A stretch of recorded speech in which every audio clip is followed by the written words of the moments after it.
Hello and welcome to Politics Today. I'm Farrukh Pitafi. Once again, we are going to talk about Afghanistan. It is very important because a lot of developments are taking place. Not only it is quite visible that Afghan Taliban keep on expanding their sway. We have seen two other developments. One, the Afghan forces, air forces actually, are using aerial bombing to try to deter them. That is one development. The other development is that in Lashkar Gah and Herat, there have been accusations, and the US and UK and other countries have accused that Taliban forces are killing innocent civilians. So, because of this, and of course, we are talking about a shrinking window of time when the US totally withdraws from that region and doesn't look back. So what exactly is going to happen? What to expect in coming days? These are important issues. One question that was repeatedly asked, how is it that Afghan Taliban, who were in a state of gridlock, but who couldn't expand their territory beyond a certain limit for 20 years, all of a sudden have expanded so rapidly, and they don't seem to deter. There are questions about their organization. There are other questions as well. And then is there a possibility that there is a kind of propaganda war going on as well, and certain spoilers of peace keep on adding stories where none exist. We are going to talk about that, and I'm going to introduce the panel in a bit as well. But before that, our team has prepared a report for you. Let's watch that, and then we are going to discuss all these matters. Afghanistan is in turmoil. After realizing that this was a lost cause, the US-led NATO coalition forces have left in a hasty retreat. Warlords, politicians and other local and regional actors have set their eyes on Kabul. The power vacuum left by the withdrawal of coalition troops is currently being filled in by the Afghan Taliban. According to recent Al Jazeera estimates, Afghan Taliban control over 85% of the total territory of Afghanistan, with the exception of a few major government centers that are still under the control of the Ashraf Ghani-led Afghan government. The Taliban have flexed their military muscles, and now they are waging war on the diplomatic front as well, with top Taliban leadership meeting the Chinese, the Iranians, and intra-Afghan dialogues are occurring as well. Key regional and world actors, especially Pakistan and the United States, are closely monitoring the situation in Afghanistan to ensure that the region remains peaceful and stable. So let me now introduce the panel I've got in the studio. One guest in the studio, one on Skype, one on telephone. In the studio, I'm joined by Dr. Zafar Nawaz Jaspal Saab, who's a foreign policy expert. Thank you very much, sir, for being part of the program. Also, his forte is strategic affairs as well. So warfare is very much in his ballpark. Thank you very much, sir, for being part of the program. Lieutenant General retired Naeem Khalid Lodi Saab, former defense minister, former NSA, joins us on Skype. General Saab, thank you very much, sir, for being part of the program.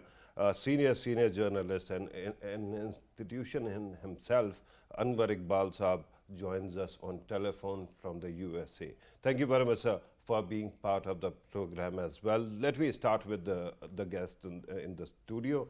Dr. Zafar Nawaz Jaspal Saab, what are you expecting in coming days? The kind of situation that is going on, it seems that it is a royal rumble, and people whosoever can actually land as many blows, they are doing it. I think that trends which was set in the last few months are the same, but at the same time, intensity has increased in the violence. Yeah. If we see that the Ashraf Ghani, you can say reiterating the same what the Afghans normally ruling elite did in the past, that they always allege their beneficiaries rather than looking that what they are committing the mistakes. Right. Instead of going for a, you can say, dialogue process and compromising on his regime, today he went to the parliament, or yesterday into the parliament, and he reiterated his stance that they are going to fight back, and they are going to take. And recently, if you see that in Lashkar Gah, what their journal said, that civilian must leave, we are here to fight. So I think that the situation is becoming more and more complex and volatile. The reason is that Taliban succeeded very easily in the countryside areas, in the rural areas, or you can say in certain areas where they were lesser populated. Or, but what we are expecting now is that in the urban and in the urban centers, the way they are responding, the Afghan national forces, I mean the government forces, and then the President Ghani went to the parliament and they tried to boost the morale of his forces. That indicates that in the near future, the government is not ready to, you can say, compromise, or President Ghani is not going to give a chance to the peace or a dialogue. He will committed with his presidency, and then he tried to convince the Taliban. If you see today, despite this, that he is dependent on the political and economic assistance of the US, he started alleging the US. And in that he categorically stated that they left. But why he was saying, I fail to understand. Since 2 years, the process was on. And it was written on the wall that sooner or later the American forces will be leaving. The only thing is that they abruptly went for getting rid of, moving their 300 plus soldiers, 3,000 soldiers plus 7,000 NATO soldiers and 1,800 contractors. But at the same time, what is on the other side, which you rightly pointed out in the beginning and in your report as well, Taliban acceptability at the international, you can say, level, that seems very impressive. For instance, Chinese received them, and the Taliban ensured them that they are going to control this Eastern Turkestan Islamic movement, which was part of the Uyghur crisis. At the same time, Russians met them. They promised them that we will be going to control the Islamic State. But then they haven't controlled TTP for that. No, I'm coming to that. And I'm going to actually come back to you. With your permission, let me bring in General Saab as well. General Saab, I understand that the messaging coming from Kabul is inconsistent. At the start, Ashraf Ghani, President Ashraf Ghani actually claimed that the US is withdrawing because of him. It is his success, that he is ridding his country of foreign involvement. Then, of course, it was blamed Pakistan, and now it is blamed the US. The question at this moment is there going to be more bloodshed in coming days? Or is there a possibility that there won't be that kind of fight? Sir.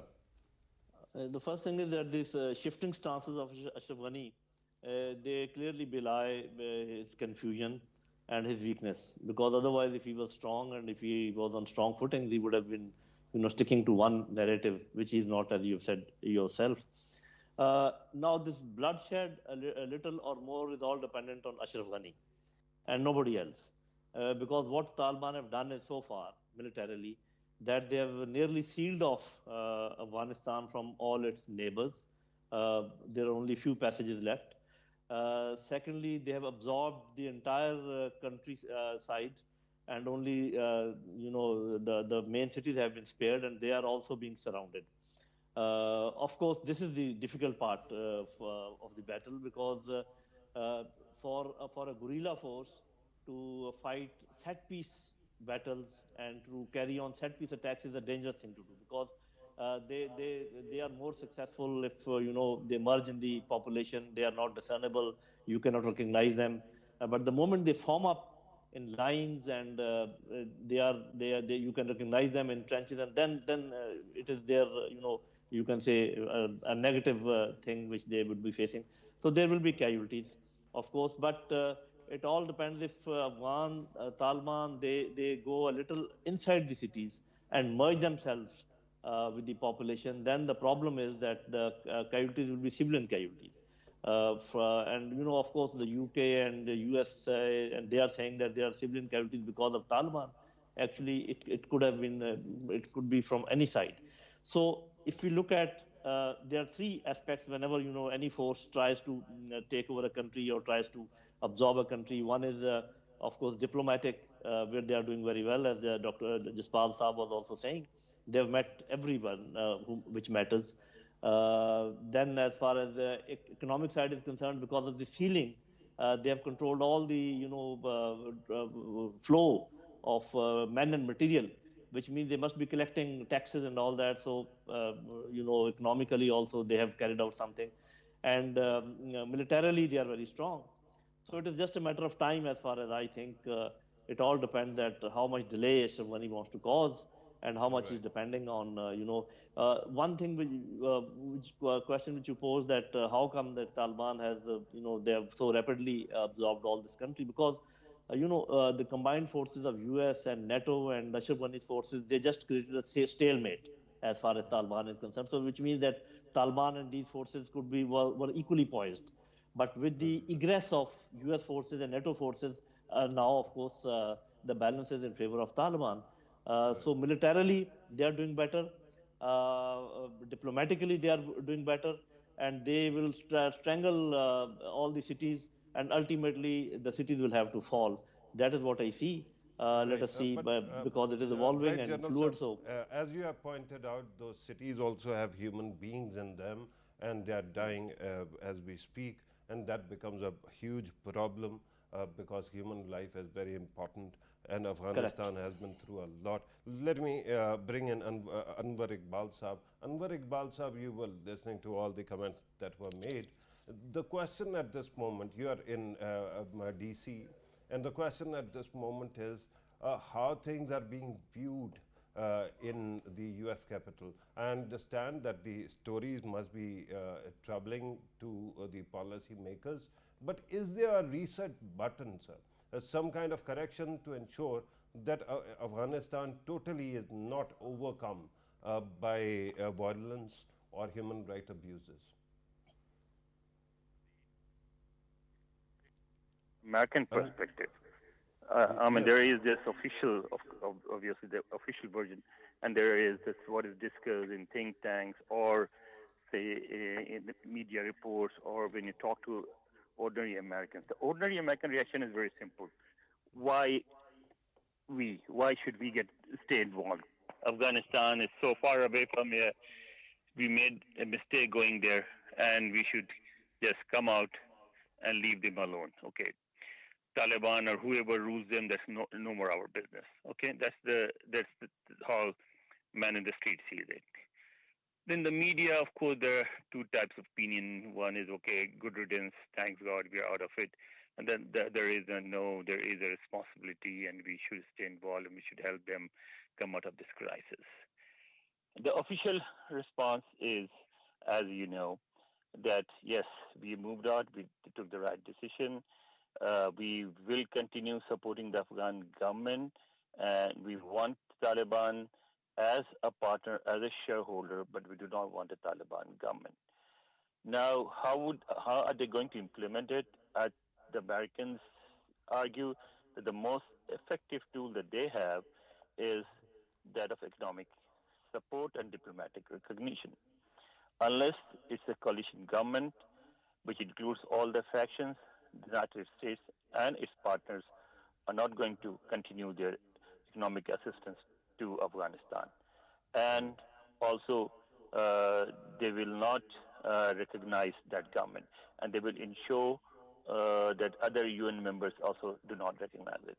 And I think if push comes to shove, I think not many governments would be willing to recognize a pro-Taliban government in Afghanistan. Even China and Russia will be reluctant, and that which probably means that Pakistan will ultimately be left alone to hold the basket, which I don't know whether we can or not, but that's how it looks from Washington. Right. Anwar Iqbal Sahab, since we are talking, you also mentioned media's role and the government's role as well.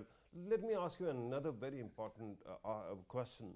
That when you look at the Doha Agreement, parts of it are not known to anybody. They are supposed to be classified. And administration has changed, and we don't know what exactly were the terms of that agreement. Is it not high time that the US government actually declassifies it so that people know what Donald Trump agreed to? That also, I mean, what we here in Washington is that there is also mutual agreement on that it can only be declassified with agreement from the Taliban. I mean, both the Taliban and the US government have to agree to declassify it. Right. So this government cannot reverse that decision. Let me come back to the studio.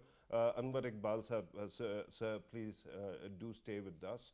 But Dr. Jaspal, since we are talking about the overall situation, the question now is, what comes next? We know that Afghan government, regardless of what, has legitimacy, international legitimacy.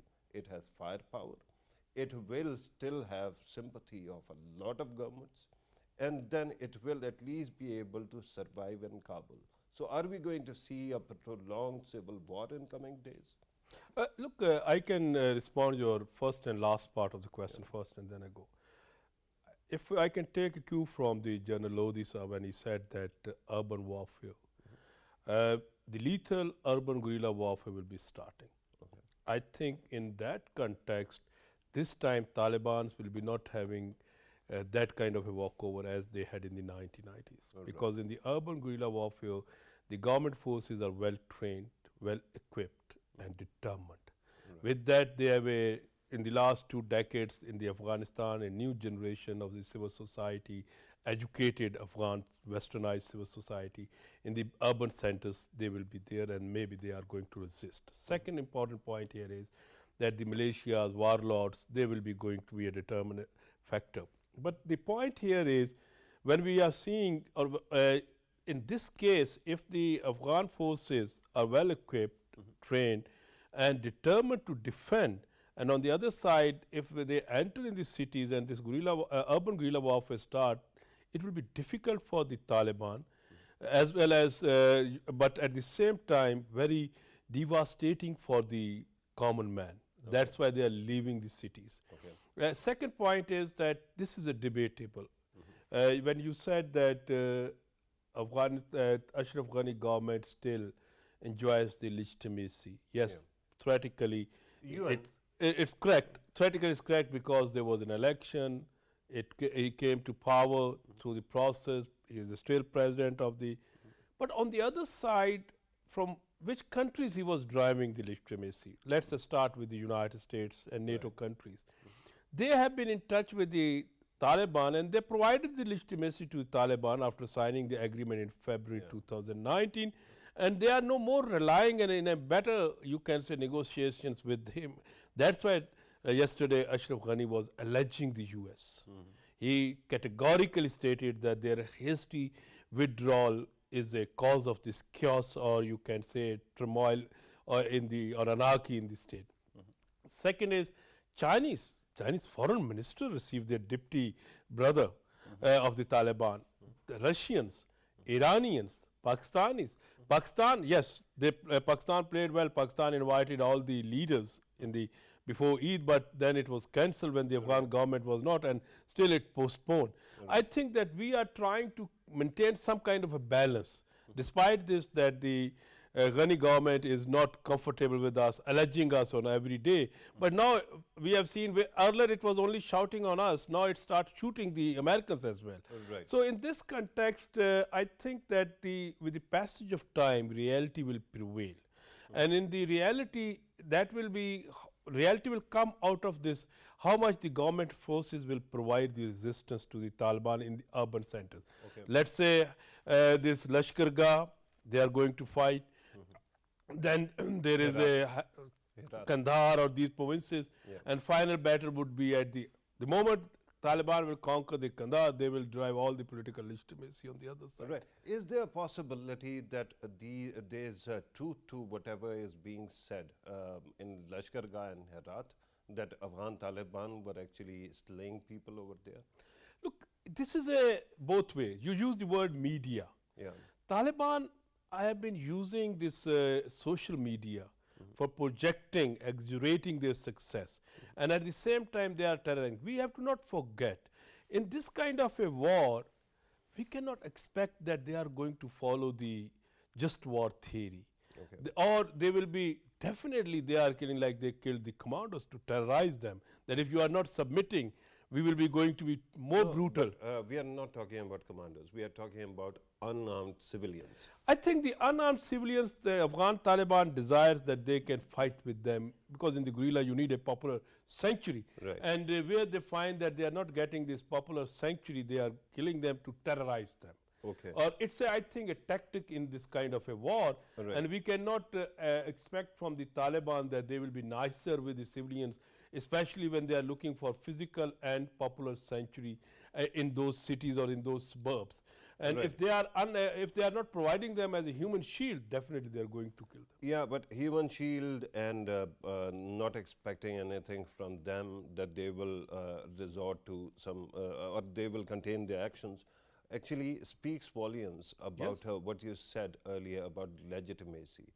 The right now there might be some quasi legitimacy, but it will go away if No, they look, keep on killing the common I people on cannot street. dispute you this point, but let me here add it. Yeah. We have to make a distinction Okay. between the legitimacy which generally we find in a civilized societies, people acceptability. Afghanistan, Taliban are not focusing on the election. They are not interested that what will be the winning the hearts and minds of the people. Right. They are more interested winning the sport by force. Right. Let me go back to Jadal Sahab. Jadal Sahab, in the end, it was the impression in many parts of this country and many communities as well, that Afghan Taliban win because they are popular among the common people. If and you were talking about the possibility of an urban warfare that will continue in coming days. The question is, if the common man on the street is hurt or actually killed, will it not actually take away all the legitimacy or all the support from Taliban, if that is there? That is possible, but remember that they have fought a very long resistance movement, and all those who have studied the insurrection, and such operations, they understand very well that without a very overwhelming popular support, they couldn't have defeated or at least created a stalemate with such large forces. So people keep on saying whatever they want to, but actually this is a fact that no insurgency of this level can be successful without the popular support, and this popular support must be in the cities also. If more in the urban area, that is all right. Now the problem is that we are only getting one-sided stories from CNN, from BBC, and Taliban have no wherewithal to really give their view. But some things have come up and we have all heard about it. And I do not know why for example, the friend from Anwar Saab from America was saying these things. Once the Taliban have been saying themselves, we do not want monopoly in the future government. They have said it not once, many times. They have said that they would like to talk and have an inclusive government. They have said that. They have said that even for Islamic system, we will get input from other factions. They have said that they will look after the rights of women and the girls, and they will have good relations with all the neighbors, and they will look after the minorities. But still, things are being fed to us that no, if such an intense fighting is going on, and the number of casualties which are being reported are in dozens, which means that that intensity of fight is not there, which is being reported. Of course, you can always bring one order, that thing. So, in my opinion, right, General Sahab, I get your caveat, and I'm sure that we might not be getting the other side's perspective. But right now, there are two things that are happening. One, you have rightly pointed out that the statements coming from these spokesman of Taliban, who keeps on telling us that they want to be inclusive, they are ready to reach across the aisle. On the other side, the war continues, sir. And it essentially, if they are trying to ingress into, if they want to enter into cities, that means that they are actually increasing their controlled territory. So on one side is all this talk of peace and working together. On the other side, violence on streets, sir. How do you reconcile the two? Right. It is very easy to reconcile because, you require two hands to clap. If you want to talk, if only Taliban want to talk, do you think it is possible? You tell me honestly, or even our friend from America, that who's stalling the talks? How many times Taliban have offered that we want to talk? Who's not talking? Ashraf Ghani is not talking. And why is not talking? Because he doesn't want peace. And I've said this, I mean, even, at the risk of reputation, United States of America, India, Ashraf Ghani are hands in glove and they don't want peace. And I don't have to repeat again that why they don't want peace. I mean, you understand it very well and everybody understands. Why should Right. America wants peace after they have left? Jalsab, They would like to have tomorrow. Abdullah went to Doha and he actually met with Afghan Taliban once again. So, is it not actually representing the Afghan government? Right. So no, they are not. He's not representing Ashraf Ghani because No, he everyone was is ready to appointed by. talk. Everyone is ready to talk to Afghan Taliban except Ashraf Ghani, Amrullah Saleh, and Muhibullah. A small part. They will very soon be overtaken. I can assess that. But the thing is, Afghan Taliban have been talking to everyone, not now, for the last 3 4 years. What was happening in Moscow 2 years back and 1 year back? Right. What are they doing in China and in Iran and in Pakistan and everywhere? So blaming them that they are not talking, blaming them that they want war is, I don't understand. If Ashraf Ghani wants to talk, I think the talk can start tomorrow. Jalsab, But with due he, respect, he nobody is actually taking sides here. My concern is that people are dying. And there are questions okay, which are people being are asked. dying because of So the I was transigent merely attitude of actually Ashraf Ghani. pointing to them. Allow me to actually go back to Anwar Just Iqbal I Saab. would like to say Sir, I'm one coming sentence back to that you, sir. no, no, just one sentence. Okay, You are please trying go to ahead. allude that people are dying because of Taliban. I'm saying people are dying because of Ashraf Ghani. That is the difference between your view and my view. No, with due respect, I just pointed out that the positions have changed. And when you talk about Afghan Taliban, they are trying to enter into cities which they didn't control. So something is going on. Somebody is actually moving forward. The other side might be defending. This is a simple So if battlefield they have argument. defeated, if they have defeated whatever forces were here, do you think they will reconcile with the remnants of those defeated forces? Is it logical? A civilian is a civilian, sir. Allow me to actually No, I'm not bring in talking about Anwar civilian. I'm Iqbal talking Saab. about Ashraf Ghani and his forces. General Saab, with due respect, allow me to bring in Anwar Iqbal Saab. Anwar Iqbal Saab, you have covered all these political matters and these regional issues for quite some time. Let me ask you to wear your analyst hat, and especially when it comes to foresight. Tell us, how do you see things actually shaping up in 5 years, 10 years, 15 years? Is it going to be a repeat of 1990s, that Afghanistan is once again going to be abandoned? Afghanistan Taliban take over and they are not considered legitimate by the US, and once again things start brewing up, and once again we see the same vicious cycle of violence? Well, there is a little difference from 1990s. In 1990s, when the Russians left, and in 1989, I was actually in Kabul covering the Russian withdrawal and interviewed President Najibullah as well, and Hikmatyar and all the Rabbani and other people, and also went to Mazar Sharif, met Dostum. Uh, there's one major difference, and that is that in 1989, after the Soviets left, the the world's sympathy was with the Mujahideen, or the people who were going to replace the Soviet-backed Najibullah government. Now, the sympathy is not with the Taliban, although Taliban are the victorious force. They do not enjoy the support of the rest of the world. And that is a tricky situation for us in Pakistan, because if the next government in Afghanistan does not get the type of support that it needs, particularly financial support and also diplomatic recognition, then Afghanistan will slip back to civil war, to turmoil, to fighting, and it will again, like it used to be in the past, split into sort of tribal principalities, and little pockets and here and there. In that situation, is Pakistan, number one, wealthy enough to provide the financial support that Afghanistan will need, and is Pakistan diplomatically strong enough to persuade the rest of the world to recognize the Taliban government? These are the two things that will decide how the next government in Afghanistan, or how the situation develop, whatever happens in Afghanistan, how it is going to impact Pakistan. I think these are 2 points that we should focus on. Number one, to get international recognition and to get economic assistance for Afghanistan, because without that, I think there will be a lot of troubles, a lot of bloodshed, and a lot of troubles for Pakistan itself. Right. Let me come back to the studio. Dr. Jaspal, let me ask you a very simple question. Earlier, you were building up to it, but it is a big question. You were talking about ETM, assurance about IMU and ETM being given by Afghan Taliban.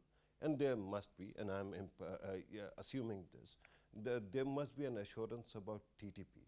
We know at this moment that the leadership of TTP is hiding in the areas which are now controlled by Afghan Taliban, right? And this must worry everybody. Why haven't they actually expelled them?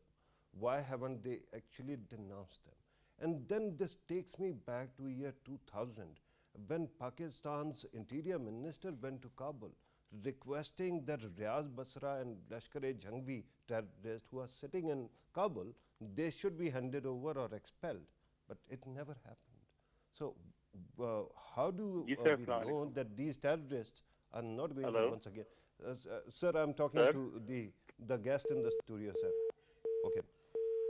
My understanding is that Taliban, whether it's Afghan Taliban or Pakistan Taliban, TTP, they are ideologically, culturally, politically interlinked. Okay. Expecting that the Taliban will raise their sanctuaries or assist the government of Pakistan, maybe they are not ready to lose their leverage. Okay. And the government of Pakistan has to become very clearer on it. In the recent months, if you see, every day we have been seeing a casualty. And this casualty is due to this TTP, BLA, or in the northern part where the Dasu area is, there you can find Eastern Turkestan, you can say Islamic movement, some groups there.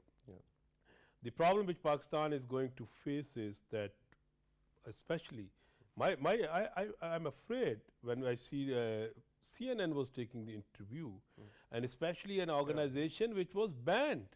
It was shameful interview. So totally it's an organization is banned. Unconscionable. So I think maybe that's the reason the Prime Minister of Pakistan also expressed his serious concerns that about the increasing anarchy in the Afghanistan due to abrupt Americans, you can say, leaving, and we are trying to work hard with the Ghani government despite their allegations that there must be some kind of inclusive government and we handle this. But if somebody is expecting from the Afghan Taliban, that is my personal understanding, that they are going to quash their linkages with the TTP or Al-Qaeda, I think it's a wrong So all the assurances about ETM, IMU? They will be going to work with the ETM because Chinese money they required. They are going to fight with the Islamic State or what you call it, Daesh, because ideologically they are not on the same page. Right. Besides that, the splinter groups, if they express their allegiance to them, they definitely accept them. Today what the Afghan Taliban needs, they need fighters. Right. They need, you can say, illicit money. They need the trafficking. And these all kind of things they can do through these TTP members. Okay. So in coming days, there is going to be turbulence for Pakistan as well. No, our turbulence have already started.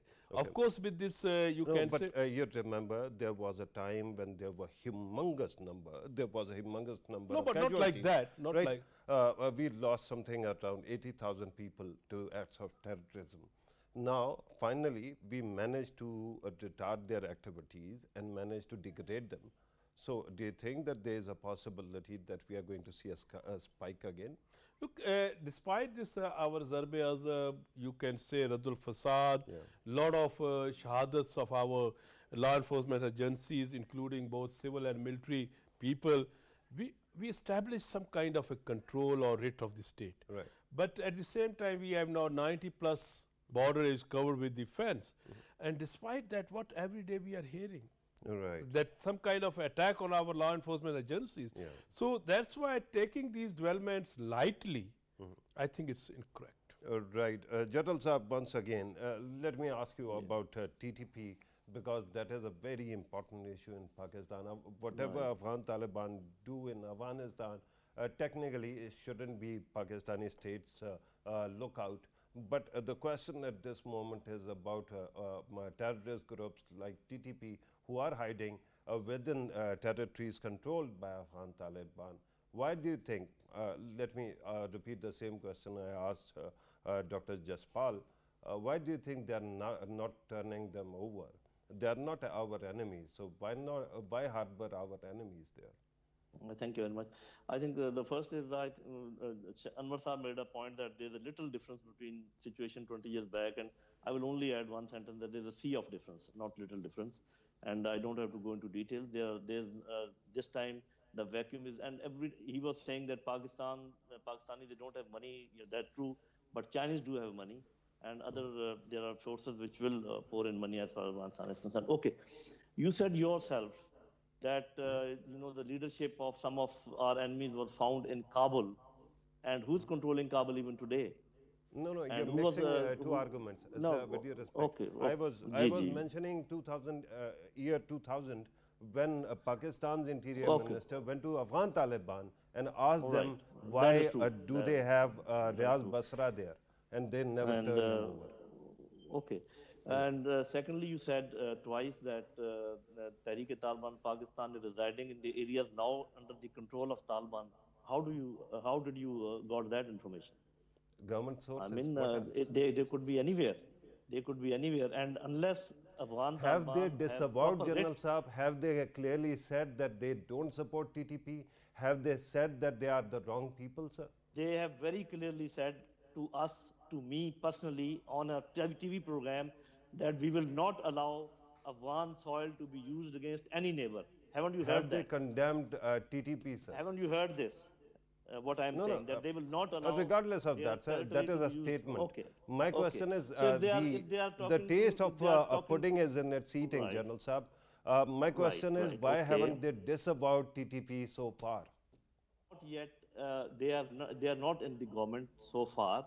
They cannot, they do not have complete writ on the country so far. If they are talking to China as far as ETM is concerned, if they are talking to Iran as far as Hazaras are concerned, what makes you think that they would not have been talking to us as far as Afghan Taliban is concerned, Tehreek-e-Taliban Pakistan is concerned? I think let us wait.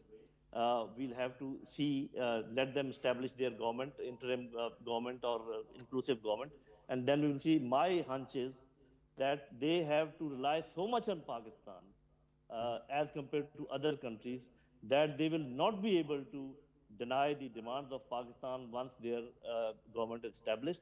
That is a very logical conclusion which I am making. Sir, if you remember, Pakistan was one of 3 countries which had ever recognized the Taliban government. At that time, I said there's a difference being between, a landlocked country. I'm saying there's a difference. No, sir, with due respect, allow me to just finish. General sir, just to refresh your memory, even at that time, they were not ready to smoke out Lashkar-e-Jhangvi terrorists who were hiding in Afghanistan in Kabul. Pakistani government at that time not only that, you are right, not only that. They were not why would they do it now? Because they are not the same Taliban, my dear. That's what I'm saying again and again. I don't know whether they are the same Taliban or not. Okay, we can wait. But the fact is that we have lost 80,000 Pakistanis to terrorism at the hand of TTP.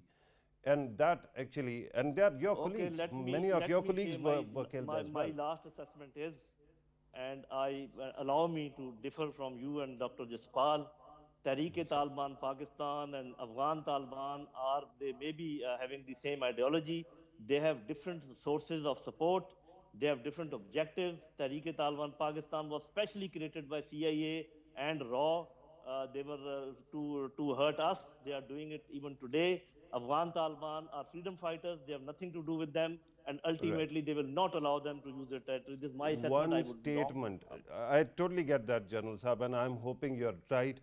One statement from Zabiullah Mujahid or any spokesman of Afghan Taliban condemning TTP will resolve this. They have said 5 times that we will not allow our area to be used. No, sir, that is not condemning acts of violence in Pakistan. Hold on. Let them get the control, and also keep in mind why CNN took that opportunity to bring Tehreek-e-Taliban Pakistan on their. And that was you wrong. said it And as a we shameful kept on thing. pointing that, That was General no, it was not only wrong. It also very clearly indicated that who is behind that and for what purpose. Right. So the same people are forcing Afghan Taliban not to condemn TTP. For the time being, maybe yes. Okay, Ultimately, it will not happen. Ultimately, it will you not are happen. entitled to your views. I am here, you are here. Let me bring in Anwar Iqbal Sahab. Anwar Iqbal Sahab, I'm told that we have to start concluding the program, sir. Do you want to come in with a conclusion, sir? Yes. Are you asking me? Yes, sir. Anwar Iqbal Sahab. Two things, Farrukh, I would like to point out. First, there has been you might have seen it. I did two stories for Dawn on this. An official UN report presented to the UN Security Council, which talks about TTP as well, and says that there are 2,500 to 6,000 TTP fighters in Afghanistan along Pakistan's border, mostly in Nangarhar. And the report also says the Taliban have taken action against them, and there have been clashes between them and TTP. But at the same time, Taliban have also maintained ties with TTP, and they are allowing TTP to maintain their camps and operate in their areas. And then here in Washington, our national security advisor, when he was asked how much influence do we have over the Taliban, he said only as much as we can, because nobody can actually have total influence over the Taliban or over any Afghan factions, because they're very independent-minded. And he said that had we had that kind of influence that America thinks we have, then we would have persuaded them to dislodge the TTP from Afghanistan, which we have been asking them to do for the last God knows how many years, and they never did. And we have been asking all Afghan governments, including the Taliban when they were in power, to recognize the Durand line, and they refused to do that. So of course, the TTP is there, and the Taliban are there, and they have their own interest, and they may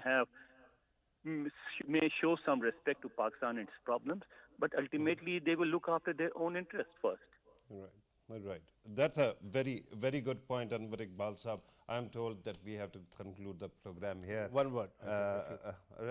One point, if you permit. Very quickly, sir. I do respect the General Sahab views as well, but at the same time, we have to come out of this. In the last 25 years, we suffered a lot because of this good Taliban and a bad Taliban. Right. All radicalized militancy is entirely lethal and devastating for our country. We must be careful about it. So if we have to move ahead, we have to move with a clear strategy, theoretically and practically. Right. And with that great note, I'm told that we finally have to conclude the program. Dr. Zafar Nawaz Jaspal Sahab, thank you very much, sir, for your time. Lieutenant General retired Naeem Khalid Lozi Sahab, always great having you in the show. We spar at times, but it always creates good television. Thank you very much, sir, for being part of the program. Anwar Iqbal Sahab, always great having you as well. Viewers, I don't have the kind of time that is needed for an elaborate conclusion. This situation in Afghanistan is volatile. We as Pakistanis have to be watchful and ensure that these things don't spill into Pakistan. This was today's program. Thank you very much for watching. Take care.